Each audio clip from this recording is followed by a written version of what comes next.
Imagine a queen so powerful that when a European governor tried to humiliate her by refusing to offer her a chair, she turned a human being into a living throne just to look him in the eye.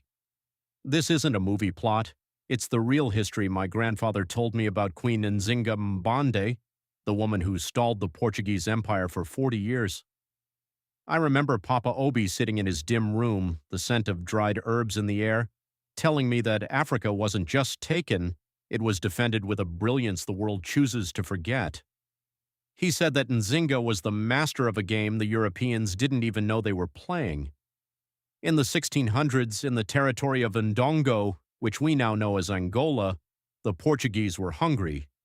They wanted land, they wanted silver, and most of all, they wanted people to enslave for their colonies in Brazil. Nzinga's brother was the king, but he was struggling to hold the line. He sent Nzinga to Luanda to negotiate peace. When she walked into the governor's office, she saw the trap. The governor sat in a high-backed chair, but for her, there was only a mat on the floor. It was a message. You are a subject, not a sovereign. But Nzinga didn't hesitate. She made a single gesture, and one of her attendants dropped to all fours, creating a human seat. Nzinga sat down, leveled her gaze with the governor, and negotiated as an absolute equal. She was a genius of diplomacy. She even converted to Christianity and took the name Ana de Sousa, not because she was abandoning her culture, but because it made her a legal peer to the European monarchs. It was a political shield. But Papa Obi's voice grew heavy when he told me what happened next. The Portuguese betrayed the treaties. They wanted total control. So Nzinga did something radical. She didn't just hide, she transformed. She led her people into the interior, conquered the kingdom of Matamba, and turned it into a powerhouse of resistance. She offered sanctuary to runaway slaves and trained them into an elite guerrilla army.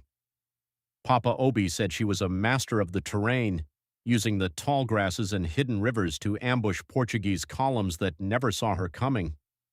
She was in her 60s, an age where most people are slowing down, but she was still leading her troops into battle, dressed in men's armor, wielding a battle axe with the strength of a woman half her age.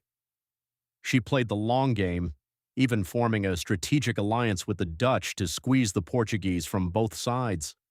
For 4 decades, she was the single greatest obstacle to colonial expansion in the region. They tried to replace her with puppets. They tried to brand her a rebel, but the people knew who their true queen was. She wasn't just fighting for a crown, she was fighting for the very soul of her people.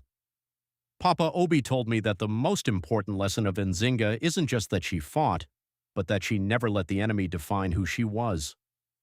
She died at 81, a free woman and a reigning queen, having lived long enough to see her enemies tremble at the mention of her name.